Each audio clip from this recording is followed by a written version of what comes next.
All right, Kathy's, we have a very special episode. So, Dee's out traveling, and we have an episode executive produced by Anand. Yep. And we're all very proud of it. And this is going to be great. So this was his idea, and I think it's really awesome, which is he has a friend here joining us named Gabby. And Gabby is a brand new entrepreneur, just getting started. And, I think that for us, we take it pretty lightly. We have a lot of fun on this pod, but a lot of people come up to us and say, hey, I got a lot of good advice from the pod. I got a lot of good, I think in all of our jokes and shit talking is actually some pretty good advice. And I think we're really proud of that. So Anand put together this amazing episode where, because Gabby is a brand new female entrepreneur, he asked our good friend Risa, who is a certified boss, the GOAT.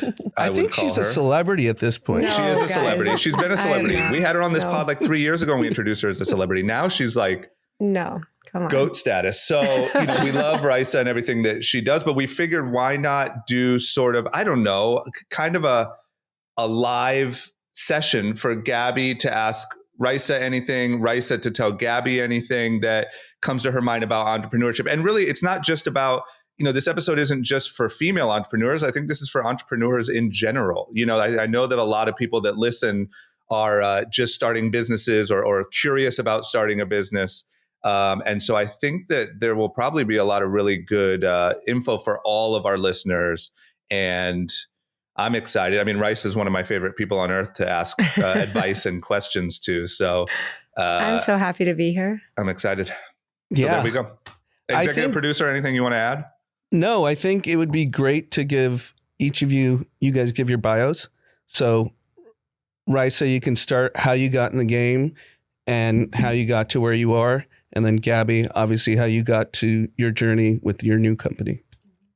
Okay, so I'll try to go really fast. My name is Risa Girona, and I'm going to say my name one more time because I have people that have known me for 10 years that don't know how to say my name still, but it's Risa.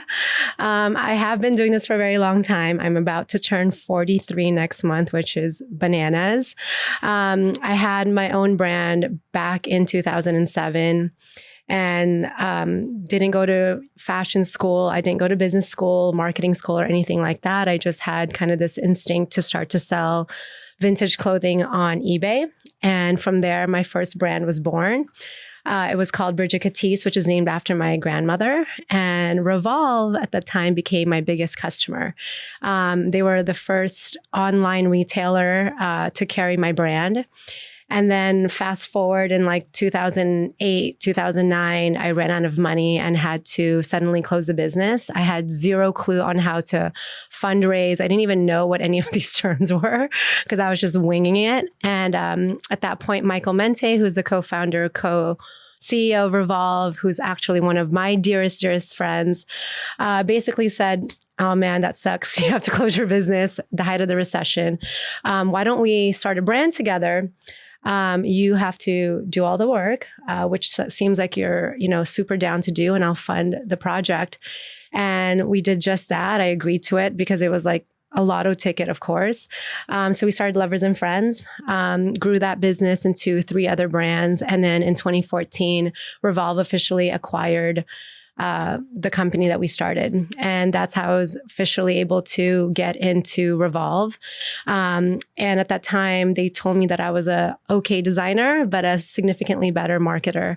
And so they offered me the position to their goal for me was like, can you make Revolve hot? Like make it a hot brand. Like literally that was what they said to me. I'm like, hot brand? I know what to do with hot things. And kind of just started to do all the things that I guess now we do very well, from the trips, influencer marketing, and overall just like how to really connect with the consumer at the places where they show up, Revolve Festival, obviously social media, et cetera.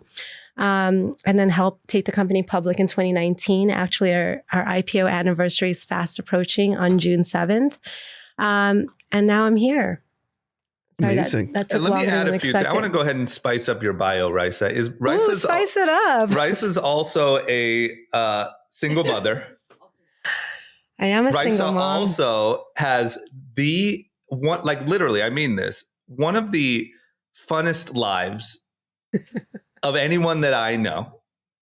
Like truly, it's between the Thank you. events, and not only the events and the parties and the fun glamorous stuff, but her friendships and like her support group and her relationship with her daughter, and all of that stuff is so amazing. The other thing I just want to put out there for anyone who just maybe needs a shocker, Raisa just said she started with no formal education, none of that. And the market cap of Revolve, I just checked, is $1.5 billion. Should be bigger, but I'll take the 1.5 today. It should, and it will be bigger. It will be, yeah. But so from like literally going and like ringing the bell at the stock exchange and taking a company public to a 1.5 billion market cap, it's just, mainly for our listeners and people who might not be familiar. That's what I really admire about you, Raisa, is your ability to juggle. It's not like, oh, you're a business killer, but your family life kind of sucks, or you're really good at business, but don't really have a social life, and you're just kind of obsessed. Like you balance. I know that it's difficult. I know it's harder than what I'm making it sound, but you balance all of these things extremely well. And that just as a human being is something that I admire about you very much. So just wanted to add that to the end of your bio.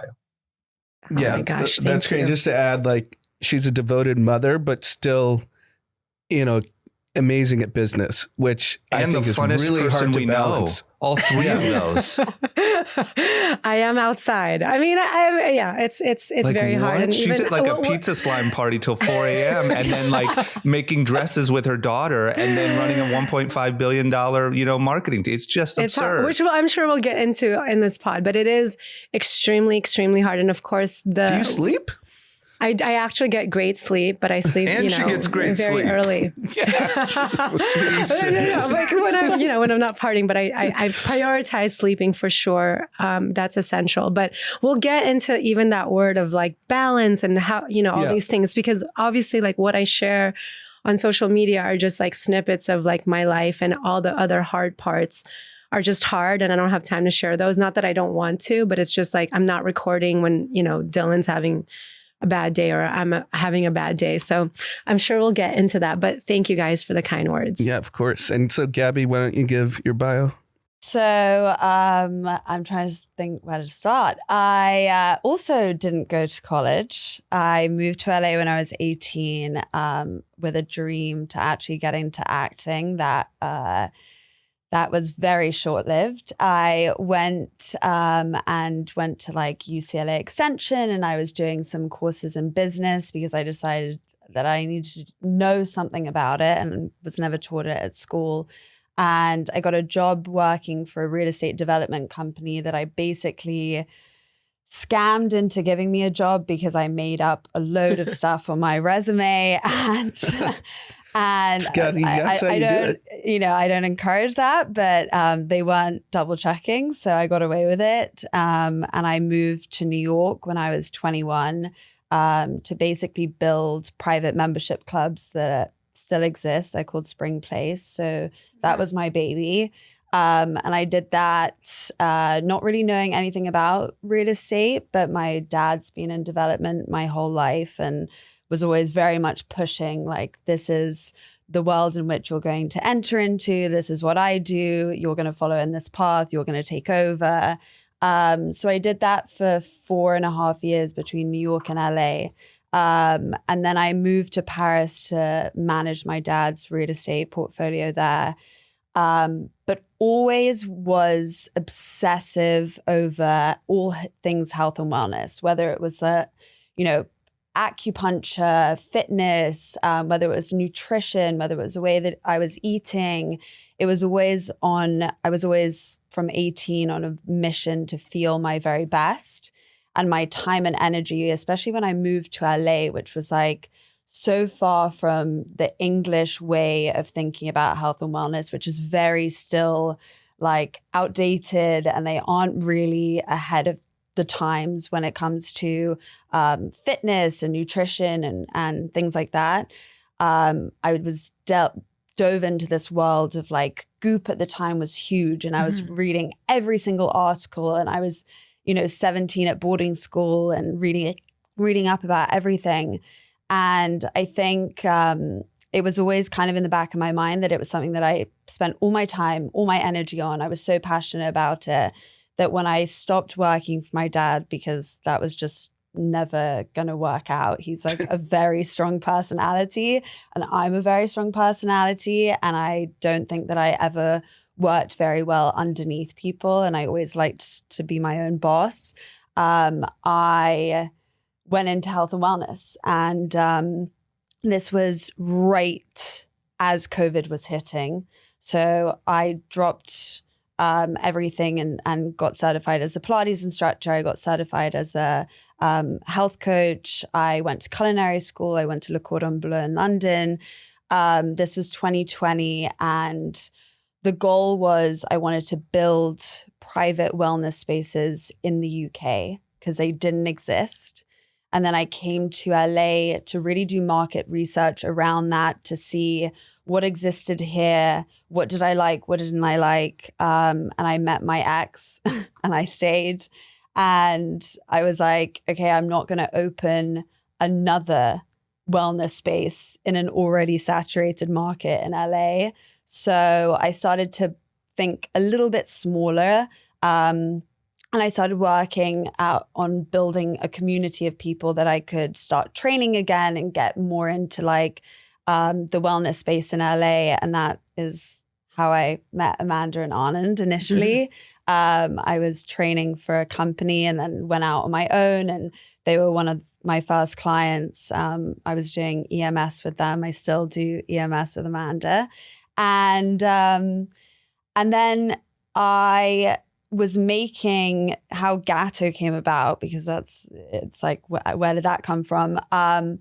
I was making a version of the Gateau date at home personally, because I led my own very kind of interesting health and wellness journey with myself, with the way that I was eating. And in 2019, I lost 35 pounds, not because all of a sudden I went on a crash diet or anything like that, but because I stopped eating foods that were causing inflammation in my body and started to really be fully like just honing in on like, what is my body telling me in the way that I'm eating? How do I eat? What's right for me? Learning more about it. I then went to school about it. And it was really, the Gateau date came out of that. And it was me making it for friends and family. And then slowly but surely, friends were like, this is a product that you have to sell. It's so good. We feel great eating it, which was the purpose. And then 2023, I was making this from 2021. 2023, one of my best friends said, let's do this. She wrote me an email with a business plan. I, had already at this point had my private Pilates practice and EMS studio for a few years. And we launched 2024 in January. So it was immediate.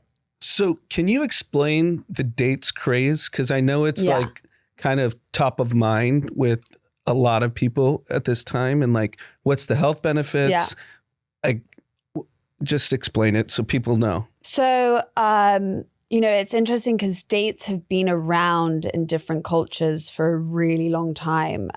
If you look at Arab culture, for instance, dates are enjoyed. I know Persian friends of mine who are like, oh, it's grandmothers and their moms would always tell them you eat one date a day. If you eat more than that, like it's not good, but you have to have one date a day. And it's very much like a Middle Eastern cultural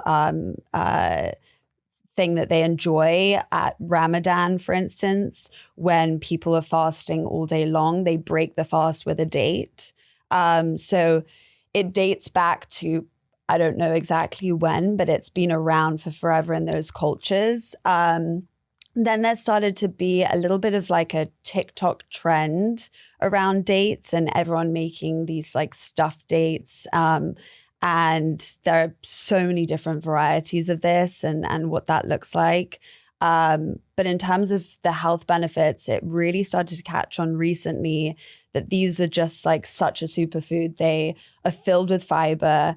They're amazing for when you're pregnant. So women in their final trimester, like a month before I know giving this birth. too well. Yeah. I used to have to get like 9 dates for Amanda. Yeah. Like doctors will tell their clients and people that are, you know, their prenatal clients, you should have 3 dates a day. Why? Because it can help loosen the cervix, and it can help with an easier birth and a quicker birth. And I remember I was doing a pop-up at Goop recently in Brentwood, and we were serving out samples, and a woman said to me, she was like, oh, I was eating so many of these in my final trimester that I gave birth 3 weeks early and the baby just slipped out. And I'm like, oh. We can get that on video. I'm like, that sounds great. I didn't know any of this information. Yeah. I didn't know any of this information. So prenatal is like a large push for us, and definitely something that we want to start focusing on even more. But outside of that, they are, that people are finally starting to catch on because they don't cause glucose spikes like most sweet things do. They are high, like in terms of sugar content. I call them nature's candy because they without anything are already so sweet, but they don't cause that spike. So as a result, we've had people emailing us who have gestational diabetes during their pregnancy. And they're like, this is the only sweet treat that I can enjoy because everything else I'm not allowed to have. And thank God you have this product because it's like saved me when I've needed something.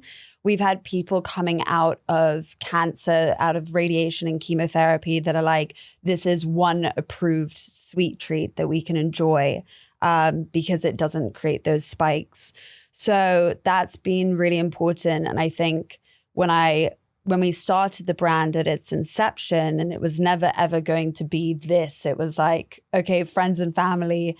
I don't know if you guys know Carla Cafe and how they, during the pandemic, this guy... Yeah. We used to get the sandwiches. The sandwiches. Yep. So during the pandemic, this guy who was living up in Truesdale Estates was making sandwiches, posting it online. People were messaging and they were like, I think it was at those look Bootsy, incredible. by the way. Well, they did a pop-up at Bootsy's after. Yeah.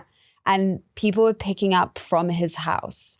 And I said to Tonya, my co-founder, when we started, let's follow that kind of like brand building. Like, let's build it at home. Let's make this product at home. I'll teach you how to do it. And let's do friends and family picking up from our house. And let's see where we can go from there. And then it became farmers markets, and now it's retail, and now it's large grocery, and it's expanded.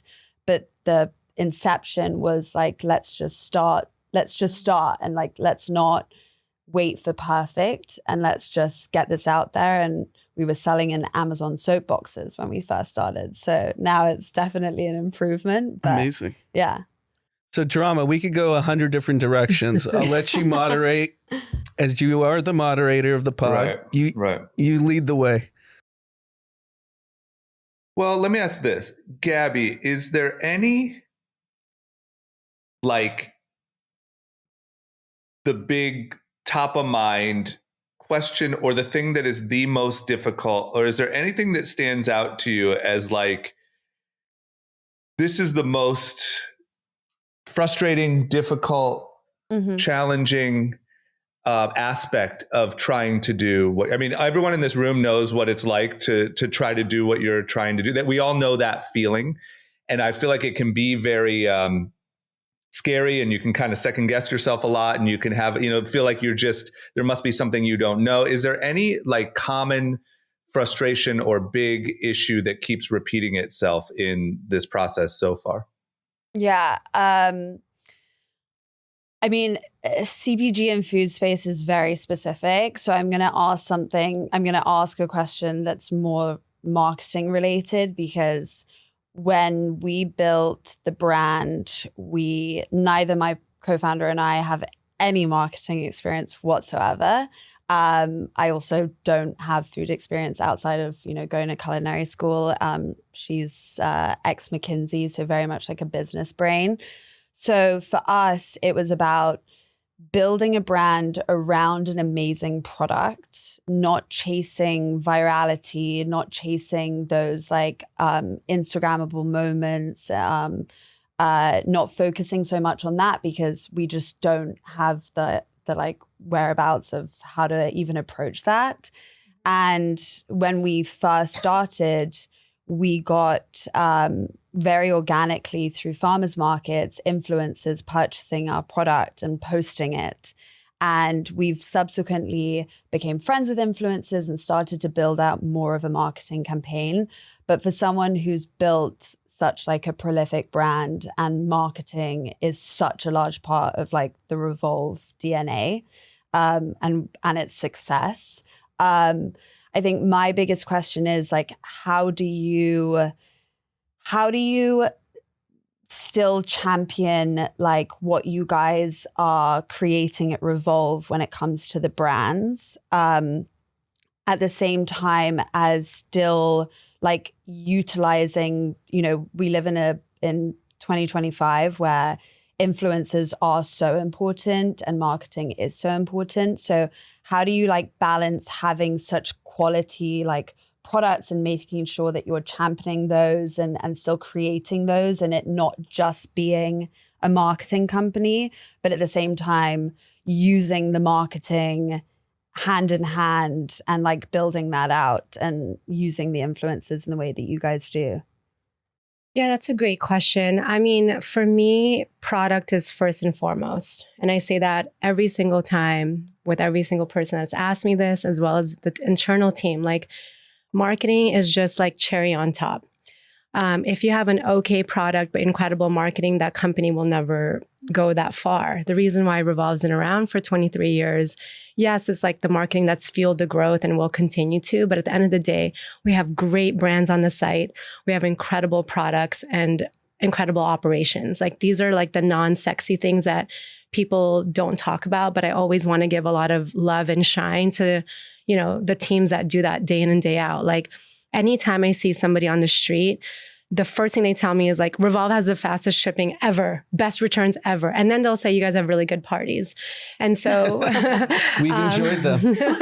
I've enjoyed both, actually. I order from Forward a lot. So okay, good. I like both sides. Yeah, I like your shipping and your parties. Oh, thank you. So Revolve, it is about the product first and foremost. And I think your approach is absolutely right, because the reason why you have influencers that are just naturally, you know, posting about it is because they like it, you know? So if they thought the product was okay, they would never, you know? So for me, that's what's always like top of mind is like, what does the product look like on the site? There's been ebbs and flows where I'm like everything on the site and like I am obsessed with the product, even though I'm like marketing, like I am the Revolve customer. Yeah. I have to wear actually the clothes more than anybody that works at Revolve because I have to be at the events. I'm always representing, you know what I mean? Like, everyone's always asking me like, what are you wearing? So I am so obsessed about the customer experience as well as the product. So there's times that I'm like, everything on the site sucks.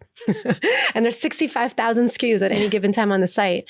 But that's how meticulous and obsessed I am about the product. Like, why don't we have this brand? Are we looking at this? Are we whatever? Because at the end of the day, whether it's myself or all the influencers that we work with or the, you know, millions of customers that shop on the site, if they can't find a good product and a good outfit, we're dead in the water. We're done. Because I can only do so much. Like, my magic only works if we have great products. So again, I think your approach is absolutely right. I have just like a quick follow-up question. Sure. No, keep going. I want to also encourage, like, Gabby, don't wait you guys for can me just too talk. much. This is your guys' pod. This is your guys' pod. We're just in the background. When talking about influencers, because before entering like CPG space in general, I had no experience with influencers whatsoever, outside of like training a handful that came to the studio. But I don't think I ever gifted an influencer class. It was always like they were brought by a friend or something like that. And what I realized was, and this is something that I had no idea, that, you know, follower count doesn't always matter. That like engagement rate is what really like moves the needle. That even if engagement rate is high, that doesn't necessarily mean driving traffic to your website. And maybe it just means a follow here and there. Are there any things, and this is like, you guys are so huge now, so I'm sure like these things aren't moving the needle in the way that they used to. But when you guys first were using influencers and you guys use them in such incredible ways, whether it's, you know, the Revolve brand trips and through the festival now, was there anything in particular that you were like, wow, this is really, when it comes to us engaging with influencers, this is what really moved the needle. This is what is getting the clicks on our website. This is what is helping people purchase the product. This is what we've done that we've seen serious ROI. Yeah, I mean, it's constantly changing. Obviously, when we started doing this like 12, 13 years ago, like nobody was in the space and Instagram was still fairly new. So seeing the brand awareness was really easy because you saw follower growth immediately, or spike in traffic, etc. But now, even though it's so competitive and it is harder to really measure, and there's so many different goals, because the thing is with influencers, everybody has a purpose. You can have someone with a massive following that can't convert, but really great brand awareness. But for me, what I find so exciting and what I tell my team and again, other entrepreneurs and startup founders is everybody is an influencer. Like I look at, yesterday I was just on a call with a company that I invested in called Boomo. And I was like, dude, the influencer in the space is like the room mom. Like that's what it is. If you don't have a kid, basically a room mom is basically the person. And first of all, I don't even know why it's called a room mom, because I'm like, why can't there be a room dad or a room parent? But it's always called the room mom. I do drop off every day. Relax. Yeah. So, okay. But like the room mom, okay, the room mom. She's a room mom though. I was last year too. But a room parent is basically the parent that manages communication and is the liaison between the school and the parents. So they are in charge of the text messages, the WhatsApp, like the events, like the teacher birthdays. I mean, anything that you can think of from the school, this person or this mom will handle. And so my example, I'm saying this is because when you think about even your product, or like, let's say Boomo, this product that I was talking about yesterday, it's like, it's specific to parents. And so where can you really hit the ground running? Who are the soldiers on the ground that will understand that? And it can be a mom with 300 followers, but that mom, everybody listens to what the room mom's talking about. So if that room mom is like, hey, this is the camp to go to, this is the snacks you need to get to the kids, this is da-da-da. Like everyone's like clocking that, because what Amanda's saying, she's done her research, she's just a trusted source right away. All the other busy moms and parents that don't have time is just going to like whatever Amanda says they're going to do. So for you, like, and again, even for Revolve, like we, of course, used to always look at, and we still do, the really, really giant influencers, but we work with people with sub 10,000 followers that are moving the needle in terms of conversion. So again, everybody has a different role that they play, but everybody has a role. And that's what you have to think about. Every single person, that client that comes in all the time, she's there for a reason. She's dedicated. She's paying. Give her free, give her the free product, because she already knows she's about her health. And because she's about her health, she's the most influential person in her friend group.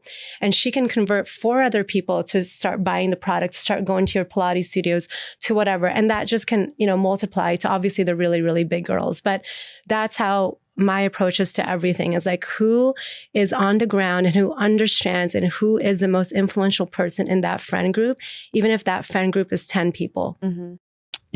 Just to add to that, and Drama, I'm sure you have a lot to add with We're Not Really Strangers. When we were approached to be a partner with Drama for Young and Reckless, I had no idea who Drama was. I had no idea what Fantasy Factory was. And we were like, is this really going to work? But he resonates with a part of the country that I had no idea existed. Exactly. And Drama's famous. Like, I've been around the world with him. He gets approached a lot. And we were just like, we went to PacSun and we're like, if we had a brand that was on Fantasy Factory, would this work? They're like, all day. And I was like, really? Like, it was shocking to me, to be honest. Drama can speak to it. And you underestimated Drama's influence. He was also 21 he was years on old. TV. He was on TV, Come you guys. Come on. I'm an influencer. His reach was vast. Yeah. I'm like a room mom, but for, yeah, you're the skater OG. kids. Yeah. The OG. What's your, Yeah, no, I'm saying from We're Not Really Strangers, what have you seen works from Well, yeah, and I think influencers? that Young and Reckless is actually probably even sort of a better example in the sense that I knew it because of the people around me, like on our show and stuff like that like we spoke to a very specific audience. And at the time before e-com, that audience shopped at a very specific place. And so if you could bridge the gap and have the media and the content talk to those people and then sell the product where they shop, it seemed like a no-brainer. And it turned out that it kind of was. And with We're Not Really Strangers, I agree with everything Rice is saying. I think the big thing for people to understand when you're starting a new brand and you're working on a limited budget is everyone looks at like the big flashy celebrities or influencers. And I think that I would say way better off choosing like 5 very specific, like room moms in Rice's example, people that actually speak to that audience, even though their following might not be very flashy, as opposed to going and getting one expensive big influencer. Because a lot of times you'll be shocked at how much one post alone from a big influencer that doesn't really resonate with your brand kind of, could fall on deaf ears a little bit. Like if it's more of a brand awareness play, I think you have to do that more repeatedly. Whereas if you're actually looking for conversions, I think you're better going to smaller people that actually speak directly to the shopper, and they have that trust with them and that sort of thing. So I think where a lot of people go wrong is like they start a company, they might raise money or they might have a limited budget and they go just try to find the biggest influencers possible. And I think that that's a really easy way to blow through money. If those people don't actually have the following that is shopping for that product or doesn't trust them to give them advice on that specific thing.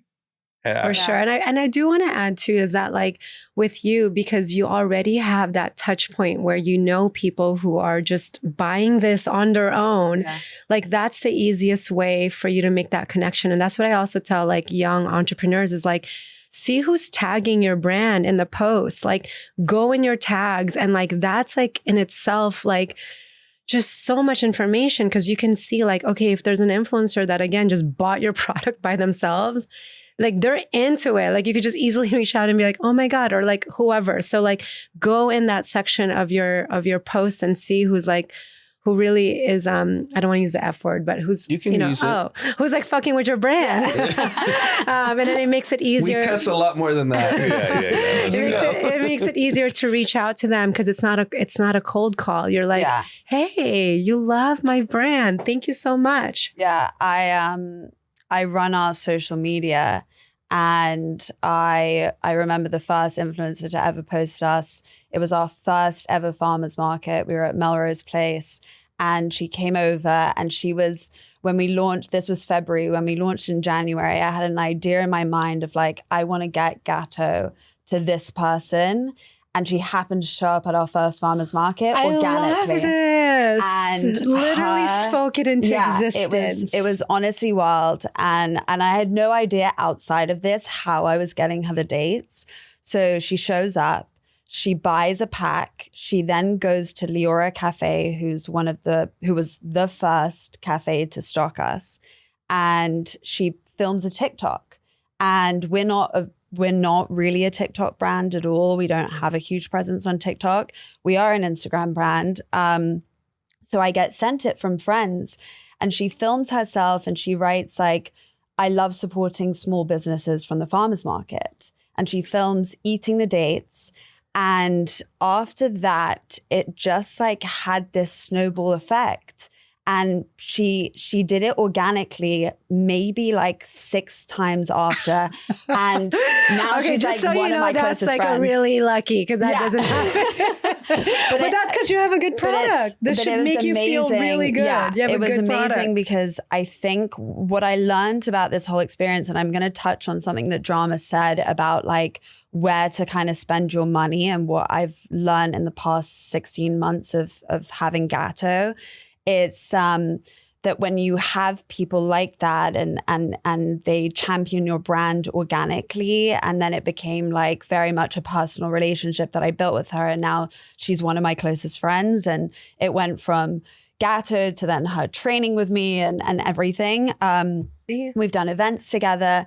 I think that there is something to be said about and why people maybe listen to her is because when you have an influencer post something maybe once, it's like, oh, okay, that was a gifted thing. Maybe there isn't actually that like relationship. Maybe they don't actually use it or enjoy it, whether it's skincare or food or whether it's an outfit or whatever it is.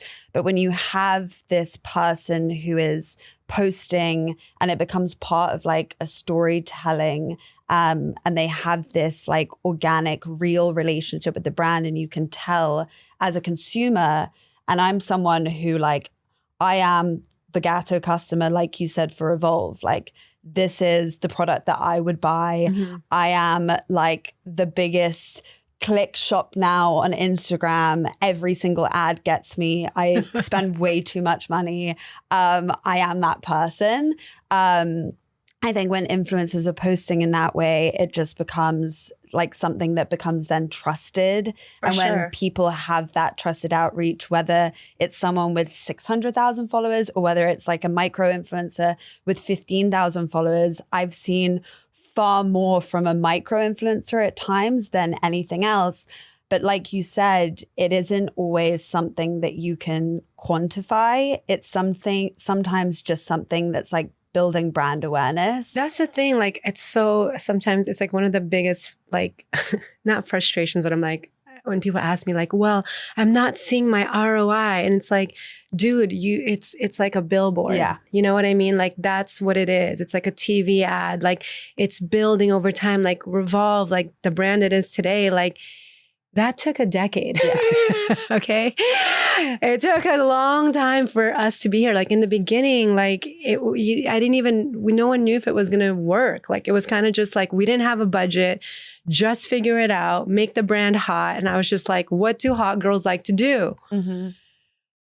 Travel, party, take photos, and be with your friends. Yeah. Like that's like what. And wear great clothes. Yeah, and while doing it. Totally, and like then when you take a step back and you think about like those brand attributes of like fun, spending time with the people that you love, traveling, living your best life, that shit never goes out of style. Yeah, like you can't hate on people that are like on a boat. Like you can maybe now, but like you just kind of can't. You know what I mean? I can't replace that. No, and it's a feeling. And that's what I've always aspired Revolve to be. It's beyond influencer marketing. It's beyond the connection. It's like waking up and being like, I want to shop at Revolve or at Forward because I want to like live a good life. And I know that sounds like a very like far-fetched and just sounds like a big idea, but that is what ultimately my goal was to doing all of these activities and events and relationship building was like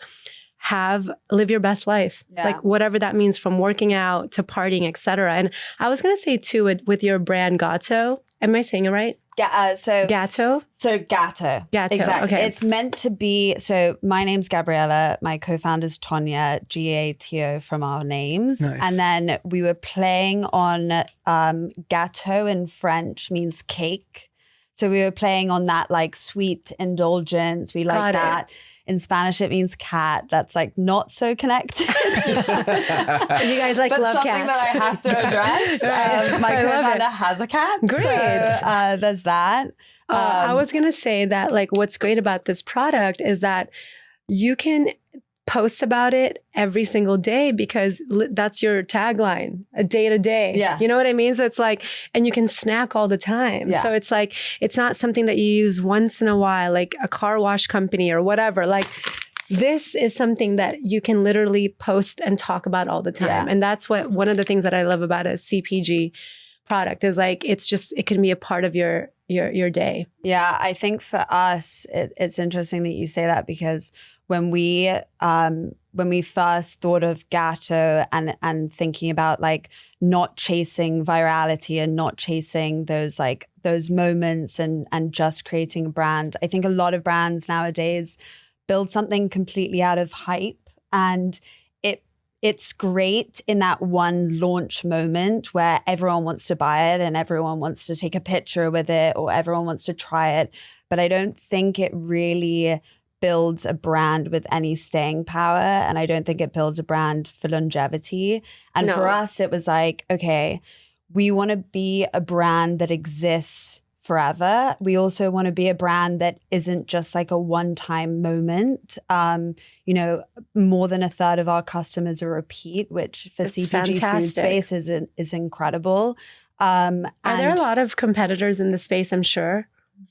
Like direct competitors too, but I look at competitors in a slightly different way. I look at, we belong in the fridge in like the grab and go section. Oh, okay. So I look at anything that's in there as a competitor. So yes, there are 2 other brands that are making stuffed dates that are covered in chocolate, varying flavors from ours.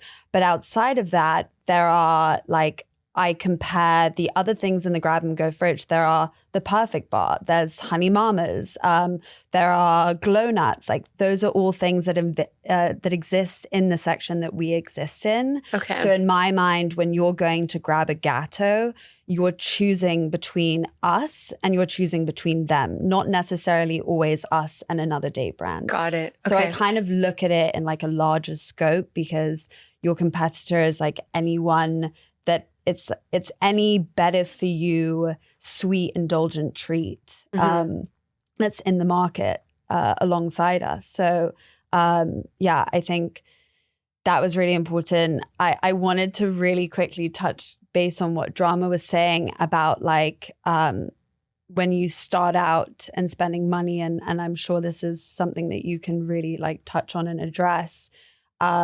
When we first launched, it was self-funded by my partner and I. We just did a small friends and family round, but at the start, it was us, and it was us buying the raw materials, and it was us buying the Amazon soap boxes. And I think before starting anything, I think there's like a mindset of like, I need to have so much capital. I need to have so much money. I need to be able to afford the influencer marketing, and I need to be able to afford all of this like custom packaging, and that's going to set me back like hundreds of thousands of dollars. So I'm never, ever going to even approach this because it's going to cost an arm and a leg. And I think within 5 months, my co-founder and I paid ourselves back what we initially invested because we were cash flowing the business. And I think we are maybe like $5,000 invested into the business. That's it. Amazing. Out of our own pockets. Now, like we cash flowing doesn't always happen straight away. We were very lucky that we had a product that like we had the correct margins, and we built something that people really loved, and we were able to test it through farmers markets. But when we launched with Amazon soap boxes. All of our marketing last year, we didn't pay $1. We had every single influencer was organic. They were buying it and posting it, and then I was gifting them.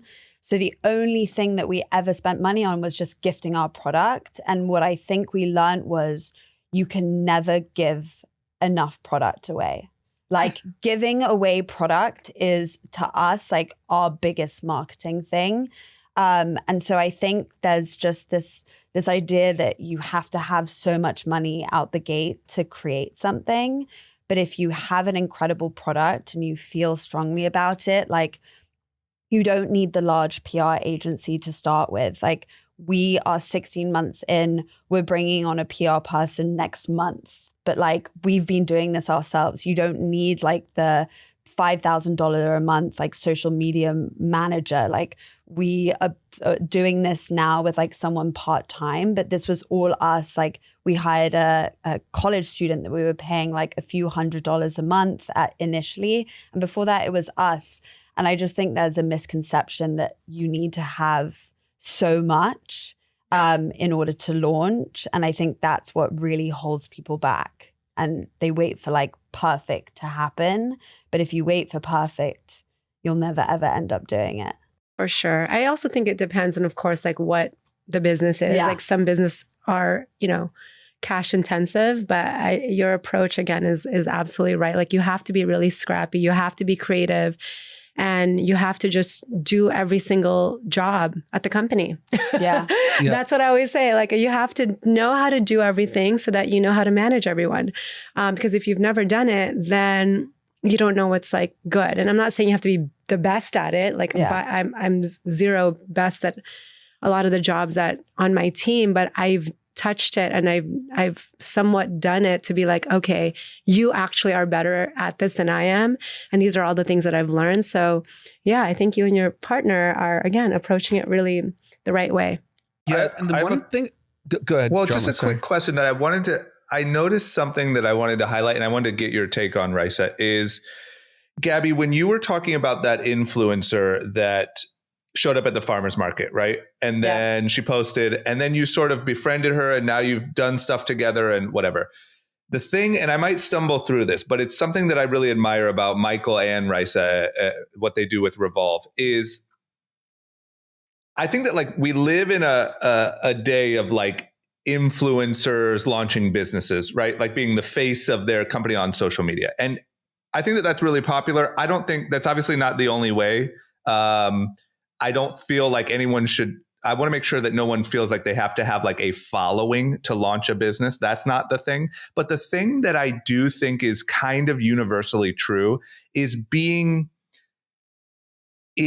present in your brand. Like you're going to get so much more bang for your buck if you befriend that influencer that showed up to the farmer's market and you actually live your brand and it actually means something to you, and you're a young, fit, like you're the type of person that you created this for a reason, and therefore you bond with other people who like it. And it's very, very authentic. It's not like it's some business that just saw an opportunity and is trying to take advantage of a market. And I think that Michael and Raisa, as much as we have fun talking about the parties and the whatever, there's incredibly hard work there with traveling and making sure that they're present at every single thing. And I'm sure that there's days where it's the last thing you want to do, but you have to go put on your nice outfit and go be present and represent the brand well. And I'm just curious your take, Raisa, on any founder, not necessarily being a public facing figure as the founder of the brand, but just being present and living what the brand stands for and making those relationships personally. It seems like there's kind of nothing that can take the place of that. How do you feel about that? I 100% agree with you. I mean, even just not thinking about the influencers and of course all those relationships, like starting within your company itself. Like how do you motivate your employees and your team if you yourself are not acting in that way? You know what I mean? You're not living the brand. You're not, this persona or whatever the things that you're preaching, right? So I think it starts within the organization itself of like, what are those values? And, again, values, but also what is the brand about? And I think Mike and Michael have done a phenomenal job, being those examples day in and day out. I mean, even though the company is where it's at, there's close to 1,700 people that work at Revolve and Forward. There's still like cheap as fuck in the sense of like the best way possible, like super scrappy. Like, can we do it for this? Test and see. And then it's like, if it hits, we're going big, but it's never like, here's so much money and like go off, it's like, and everybody thinks like that at work. And I think that that's really, really smart to have everybody again, kind of have the same values and goals. And then beyond that, of course, like I think it's been absolutely helpful. And I didn't even fully realize this until probably the last 3 years of like, okay, me being at these things, I guess I am like me and Revolve were together. You know what I mean? Right. Like where we go together. And I didn't want to maybe accept that responsibility because it was beyond, it's a company and a brand definitely beyond me, but it does help to be like, this is what the brand is about. And if in some way I can carry that and I can create relationships and I can, build, authentic relationships with all these people. And again, not just influencers and talent, but the brands that we carry on the site, brands that we want to carry. Like I'll reach out to brands and be like, I know you're like exclusive at Sephora, but like, what can we do? Like, I really love this brand. And like, I am out there. I'm like an evangelist for Revolve for so many reasons, you know? So I do think being present and living whatever that means in your own way is absolutely important at starting at the office, like be that. Yeah, I just think for Gabby and anyone similar to Gabby's shoes, I think don't underestimate the superpower that you just being you are. You know what I mean? And like I said, if you were competing with some, let's say, guys who just had some investment money and they spotted an opportunity in the date space, you have a serious competitive advantage by actually being able to build those relationships, being able to talk about it for endless hours, being able to hang out, go work out, live the lifestyle of the people who are using your brand. I just think that like it's easy to overlook the importance of you. And I think I love that drama. Yeah, I think that's a big thing. That's something I really, when I look at what you and Michael do, Raisa, I like, especially with just. Are you exhausted? Well, yes. That's the one comment. Like when every time also aside from the fast shipping or whatever that people like when they see me, they're like, are you tired? Yes. Because it's not only that you're like present and having the best time of anyone at like Revolve Fest, but then you're flying to Paris to work with a brand you just acquired. And then you're going to meetings with, you know, finance people. And then you're going to like, you're not influencers. You're not the face of a brand, but I don't think there's any world where Revolve becomes what it became without you two being so like the human embodiment of the brand. And I think that's just such a competitive advantage that I don't think. But it's also like, dude, like I love this shit.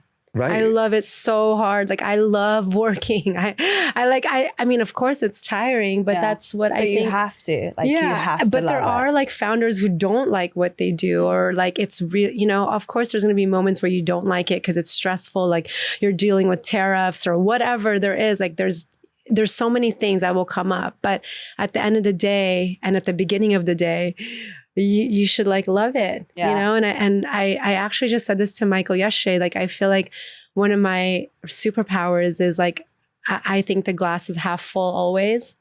Where even when I'm so tired and I don't want to travel and Dylan is so mad at me, my daughter, because I have to go to work again and all these things, I'm just like, oh, I'm so lucky. Yeah. Like I still get to go to Paris and I could bring you if I wanted to. And you know what I mean? Like that's what a gift, you know? And so. Do you think you just have that, right? Have you always been that way?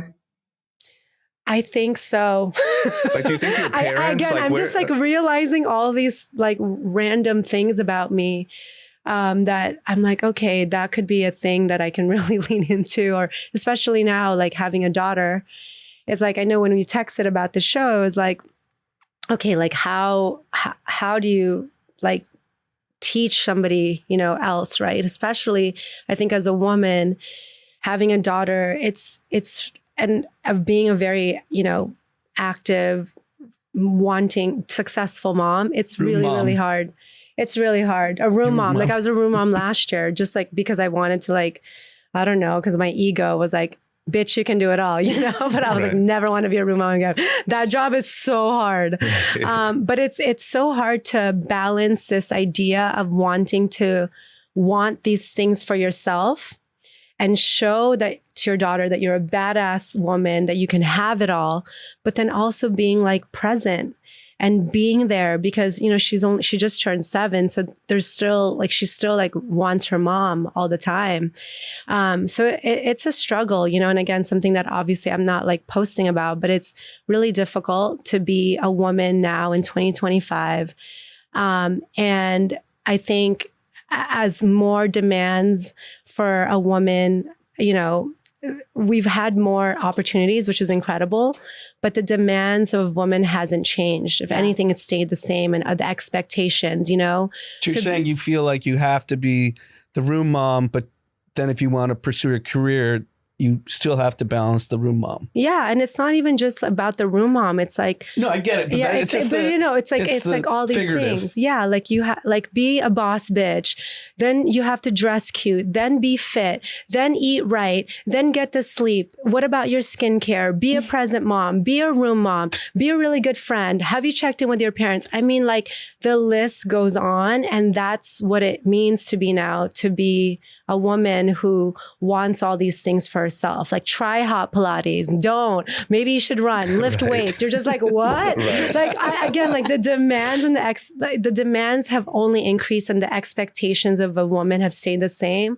Whereas I think again for a man, like because historically men have you have been the breadwinners in the family. It's kind of stayed the same. Like you can work, come back, and you have a partner that is going to help out to do all those things. But I don't think this is the first time literally in the history of mankind that more women are working and more women are the breadwinners in their family. Oh. But again, the expectations for us to be all of those things have stayed the same. So what I'm trying to say is it's fucking hard out here, man. Right. That's the thing that I think. It's hard out here, yeah. But it's so, again, but to me, I feel the absolute privilege. I love being a woman. I would not change it for anything else, but it is especially hard to raise a daughter and make sure I'm present and all these things, but also like having fun and like traveling and being... You're tired. Right. I'm tired, but I do try to get 7 to 8 hours of sleep a night. That's the most impressive part, I think. I want to add on to what you were just saying. Obviously, impossible to be a great mom. Not impossible. You're obviously doing it. So great mom, great business person. I want to talk about being a woman in business. And you've obviously seen it all now at this point. Mm-hmm. And what are the challenges? How do you navigate it? And then obviously, Gabby, you're a relatively new entrepreneur as a female. And what challenges you guys have seen?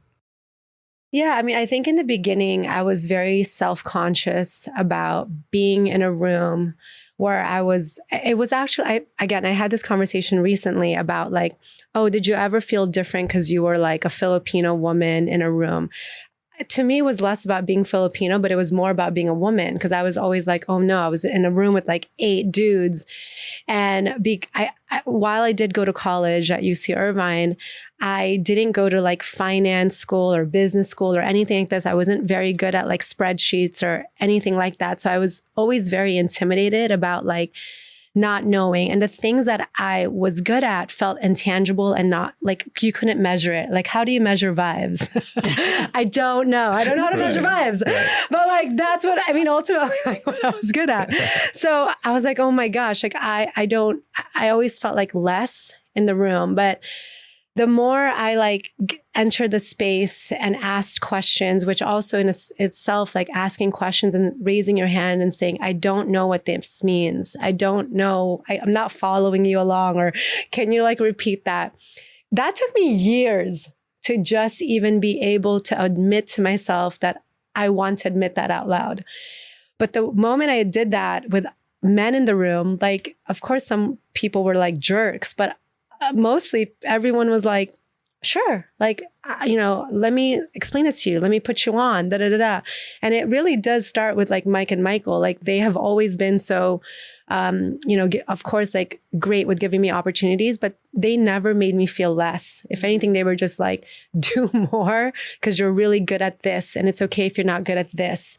And even again, as an entrepreneur and as a founder, like, we feel like we have to be good at everything. But the moment you admit to yourself and your ego, like, again, I'm good at these things. And when I double or triple down on the things that I'm really good at, I'm about to pop off. And that's what I realized in the last 5 years is like, I'm okay with not being good at everything, but the things that I'm really good at, I just started to hone in on those skills more and more.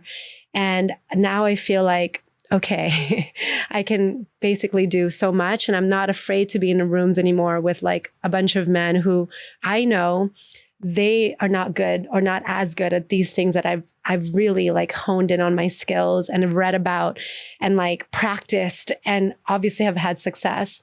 So that's, I don't know if that's the answer that you're looking for, but it really, ultimately it's work. It's like the work on yourself, but also the work to make sure that like you're producing the results. No, I think you bring up a good point. This is male or female, is if you don't know something, don't be afraid to just ask. Just ask.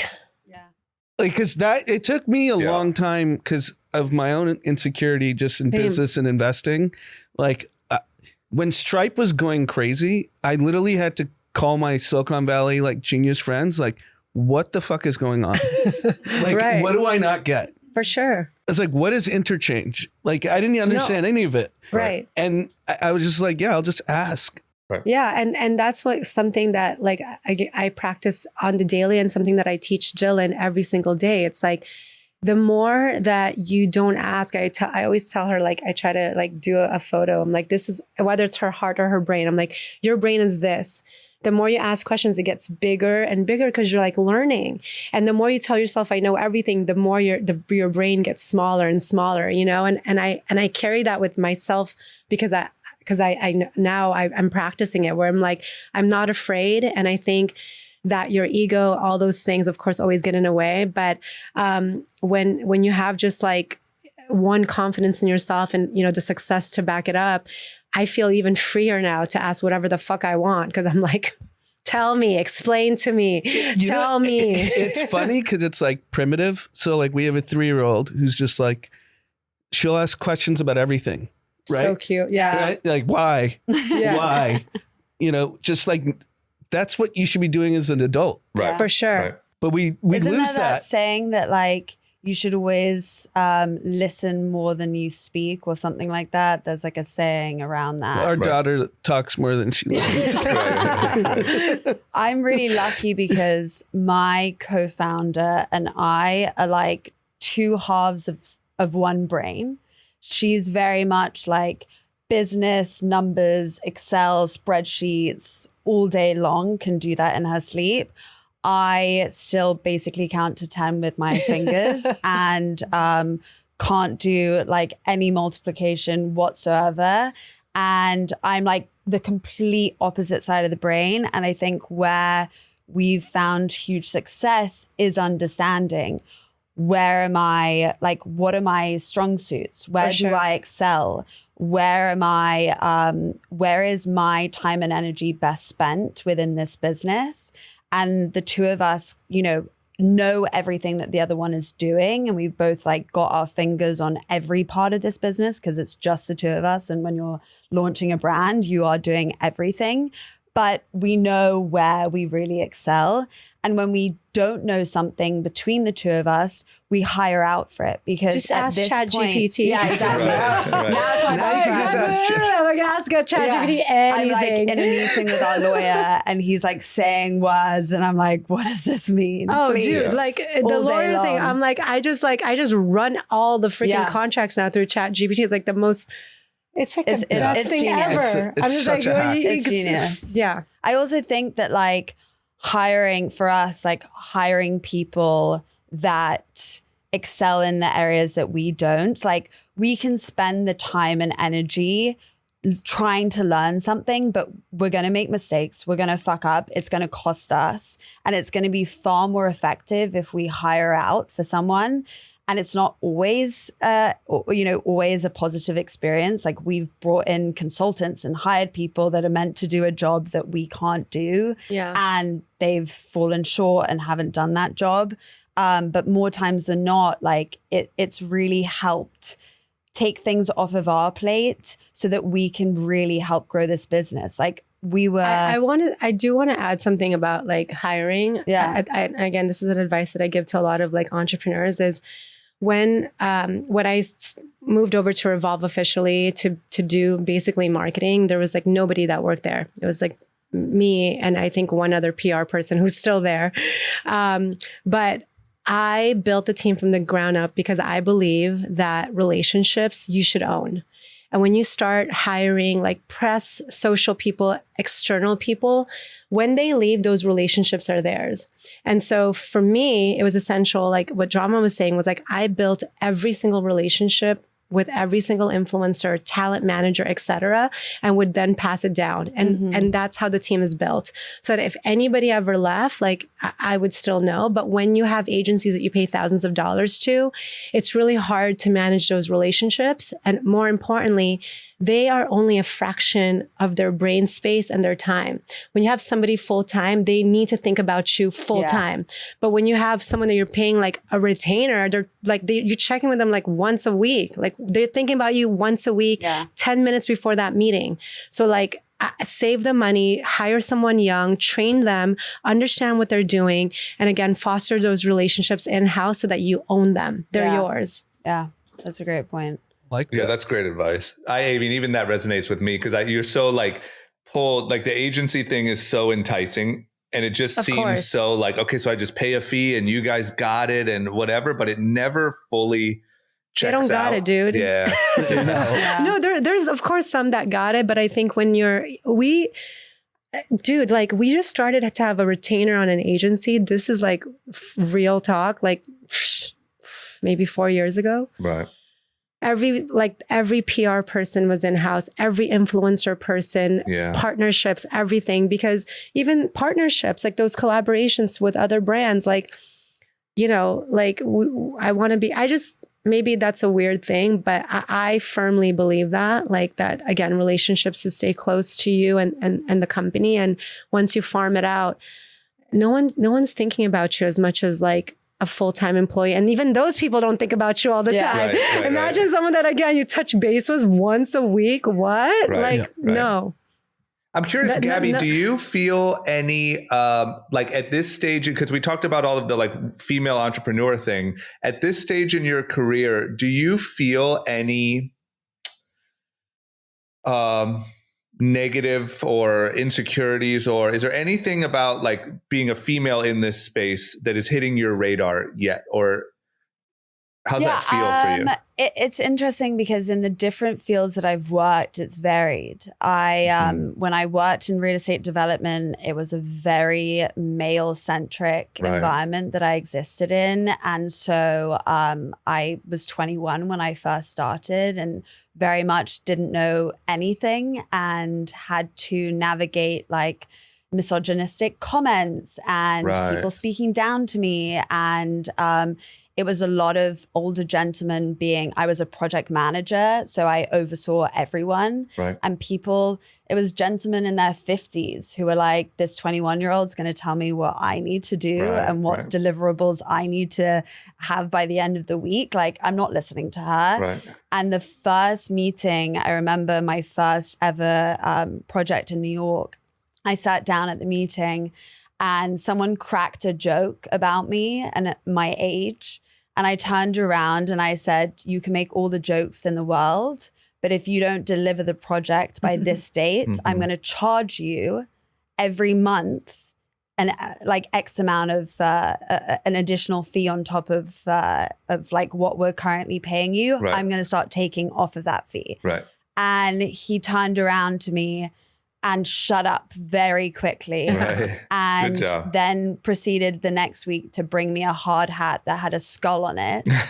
And I was just like known as a bit of a tyrant, but like that was the only way to operate in that environment. And I think like you have to put your foot down immediately and like nip it in the butt. And I think if you like set a precedent that people can walk all over you, they'll walk all over you. But if you fresh out the gate are like, okay, I'm here for business, I'm here for work, like this is what this is.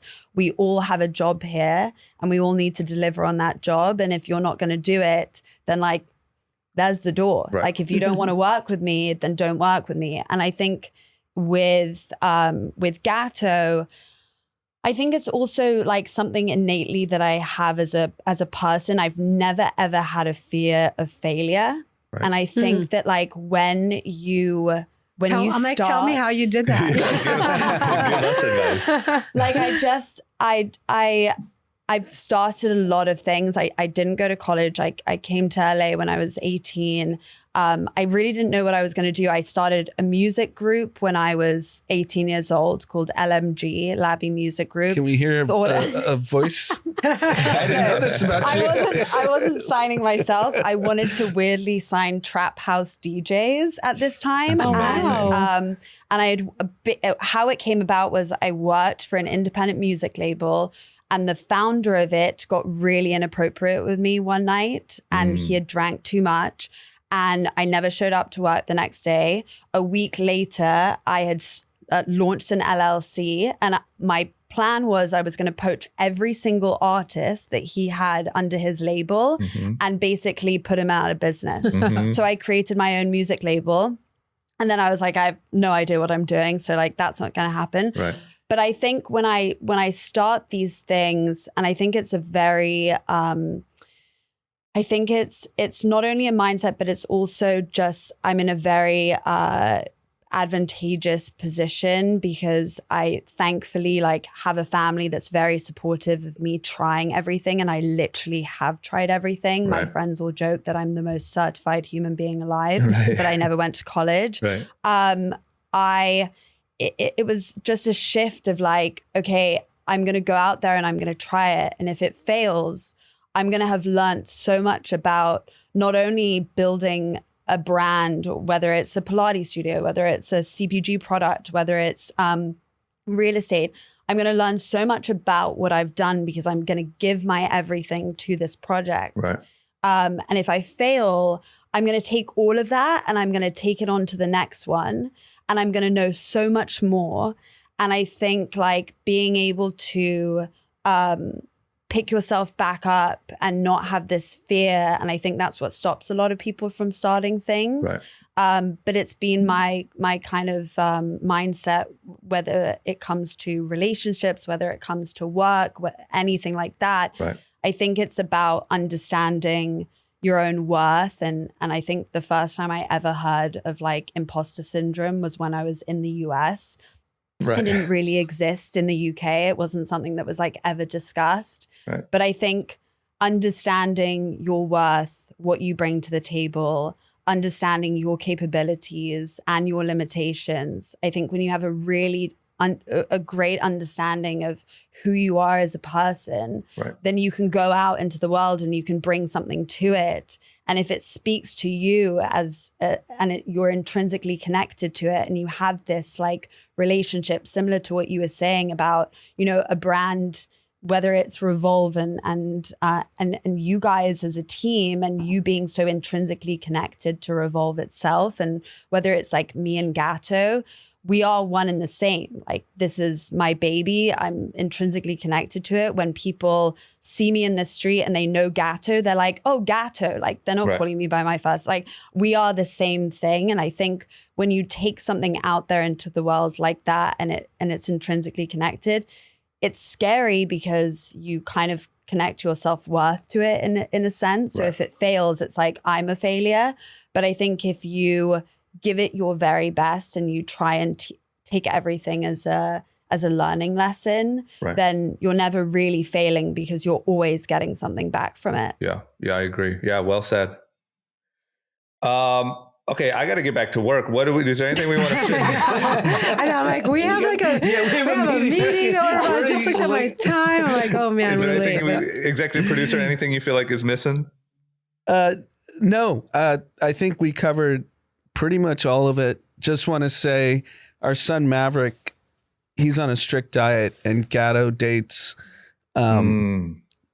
Nice little treat. supplement him. Yeah, it's a Yeah. great treat. And then we have a rule. Yes. When you come on with the brand, Very strict. you got to give a Discount discount code. So code. tell Done. people how to find it. Okay, so Gateau Dates. You can find us on Instagram at Gateau, GATO_dates. You can find us on our website at www.gataudates.com. I will make a discount code that's group chat. Group chat, perfect. Yeah, it'll be group chat in caps lock for everyone to use and enjoy their dates. Love Perfect. it. Okay. I don't have a discount code, but please still shop on revolve.com. You've done it all. or You're publicly .com. traded. You probably can't do that anymore. Yeah, you've given us enough discount codes. Thank you guys for having us. Yeah, thank you both for doing us. this. Yeah, that was really great. Thank you. And everyone go get some dates. Hi, Auntie Gabby. Hi, Auntie Raisa. I love you. I'm so proud of you. I look up to you. And I'm fashionista. I love Auntie Gabby's face. Oh my God, that sounded like AI. That was too well done. I know. How am I going to go about my day after that? Like, what do I do Thank now? you, Vivian. Oh my gosh. love her. Thank Shout you. out to Viv. Shout out to Viv. All right, was so perfect. All right, thanks, cute. guys.